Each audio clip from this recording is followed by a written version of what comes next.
आज का हमारा जो टॉपिक है वो है प्रोटीन डिनेचरेशन। तो आज हम प्रोटीन डिनेचरेशन को कम्प्लीटली समझेंगे कि प्रोटीन डिनेचरेशन क्या होता है। इससे पहले हमने प्रोटीन फोल्डिंग्स को पढ़ा था, जिसमें हमारे पास जो प्रोटीन है वो फोल्ड हो गया था, यानी कि फंक्शनल एक प्रोटीन बन गया था।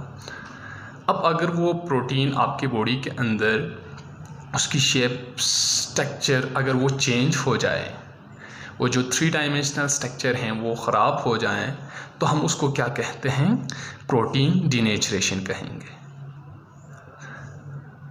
अब यहाँ पे हमने क्या कहा, जो 3 डायमेंशनल स्ट्रक्चर हैं प्रोटीन के वो क्या हो रहे हैं, हमारे पास चेंज हो रहे हैं। उसी को हमने प्रोटीन डिनेचरेशन कहा, जिसकी वजह से हमारे पास जो प्रोटीन बने थे सेकेंडरी स्ट्रक्चर में बने थे, टर्शियरी स्ट्रक्चर में बने थे या क्वाटरनरी स्ट्रक्चर में बने थे, वो हमारे पास क्या होगा? फंक्शनल नहीं होगा। ठीक हो गया। अब हमारे पास जो प्रोटीन है वो डिनेचर किस तरह होगा? तो सबसे पहले अगर हम देखें तो हमारे पास जो प्रोटीन फोल्ड हुआ था, ठीक है, फोल्ड हुआ था प्रोटीन, यहाँ पे देखें जो सेकेंडरी स्ट्रक्चर है, टर्शियरी स्ट्रक्चर, ये फंक्शनल स्टेट ऑफ प्रोटीन है, यानी कि प्रोटीन क्या है? फोल्डेड फॉर्म है। अब प्रोटीन सबसे पहले किस फॉर्म में बनते हैं? हमारे पास प्राइमरी स्ट्रक्चर कुछ यूं स्ट्रेट चेन, ठीक, हमारे पास इस तरह बनता है। अब ये जो स्ट्रक्चर हमारे पास फोल्ड हो गया, एक सेकेंडरी स्ट्रक्चर, दूसरा हमारे पास क्वाटरनरी स्ट्रक्चर। जो सेकेंडरी स्ट्रक्चर है वो ज़्यादातर जो फाइब्रस प्रोटीन के अंदर पाए जाते हैं, और जो टर्शियरी स्ट्रक्चर है वो ग्लोब्यूलर प्रोटीन के अंदर मौजूद होता है। ठीक। अब यहाँ पे जो स्ट्रेट चेन में जो प्राइमरी स्ट्रक्चर हमारे पास बना था, प्राइमरी स्ट्रक्चर वो फोल्ड हो गया हमारे पास सेकेंडरी स्ट्रक्चर और टर्शियरी स्ट्रक्चर या आगे फर्दर क्वाटरनरी स्ट्रक्चर के अंदर। अब यहाँ पे हमारे पास जो प्रोटीन है वो किस चीज़ की मदद से वो फोल्ड हुआ था? एक है हमारे पास हाइड्रोजन बॉन्डिंग के ज़रिए, दूसरा इसके अंदर आयनिक बॉन्डिंग की भी फॉर्मेशन होते हैं। ठीक है, यहाँ पे देखें, यहाँ पे भी हमने हाइड्रोजन बॉन्ड को दिखाया हुआ है, यहाँ पे भी जो बॉन्ड दिखाया हुआ है हमारे पास ये क्या है? हाइड्रोजन बॉन्ड है।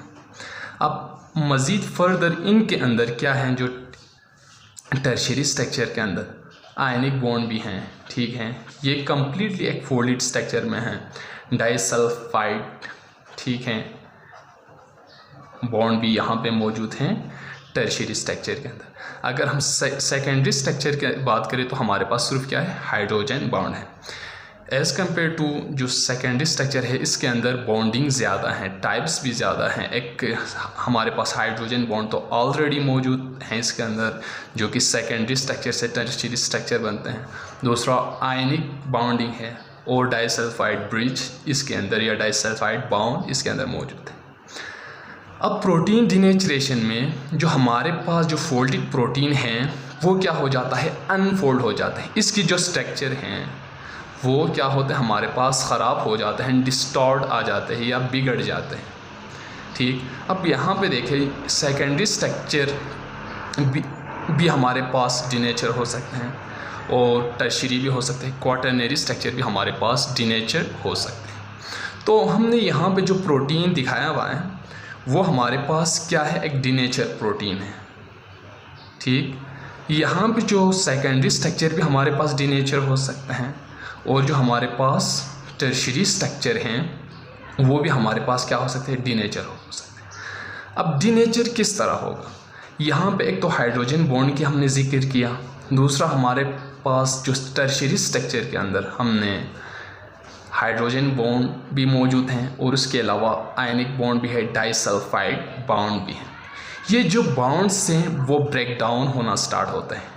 ये जो बॉन्ड्स यहाँ पे बने हुए हैं, यहाँ पे जो हाइड्रोजन बॉन्ड्स हैं वो ब्रेक डाउन होना स्टार्ट होते हैं, जिसकी वजह से ये अपने जो स्ट्रक्चर हैं, असल जो ओरिजिनल स्ट्रक्चर हैं वो खो जाते हैं, फंक्शनल जो स्ट्रक्चर हैं वो खो जाते हैं और वो हमारे पास कुछ इस तरह के जो स्ट्रक्चर में आते हैं, जिसको क्या कहते हैं? डिनेचर प्रोटीन, यानी कि ये फंक्शनल प्रोटीन नहीं है।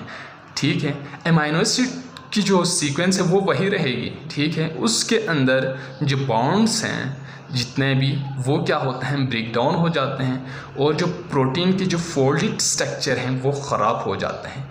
उसी को हम क्या कहते हैं, प्रोटीन डीनेचुरेशन कहते हैं। उसी को हम क्या कहते हैं, प्रोटीन डीनेचुरेशन कहते हैं। अब ये प्रोटीन डीनेचुरेशन किस तरह से होते हैं, बहुत सारे फैक्टर्स है। ये टेम्परेचर की वजह से वो भी होते हैं, हाई टेम्परेचर की वजह से, पीएच की वजह से भी होते हैं, और बहुत सारे ऐसे केमिकल्स हैं जो प्रोटीन को डीनेचर कर सकते हैं। फॉर एग्ज़ाम्पल हम यहाँ पे एक एग्ज़ाम्पल लेते हैं प्रोटीन डीनेचुरेशन की, ठीक है। ये हमारे पास एक एग्ज़ाम्पल है। एग्ज़ाम्पल की हम बात करें तो हमारे पास एग है, एग, ठीक हो गया।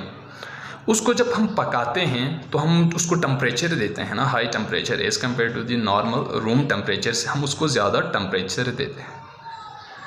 तो जब हम उसको पकाते हैं तो उसके अंदर जो अल्ब्यूमिन प्रोटीन है वो क्या होते हैं,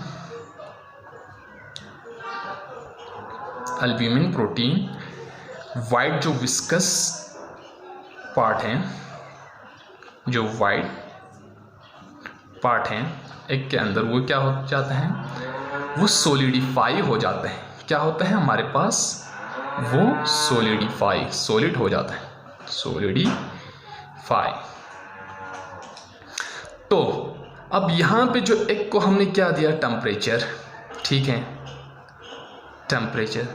अब उस टेम्परेचर ने उस एग के अंदर मौजूद जो अल्ब्यूमिन प्रोटीन है, वाइट विस्कस जो प्रोटीन है उसको क्या किया, सोलिडिफाई किया। इसका मतलब उसके अंदर जो प्रोटीन है वो क्या हो गया, डीनेचर हो गया। अपने जो ओरिजिनल विस्कस फॉर्म में से वो हमारे पास किस फॉर्म में आ गए, सॉलिड फॉर्म में आ गए।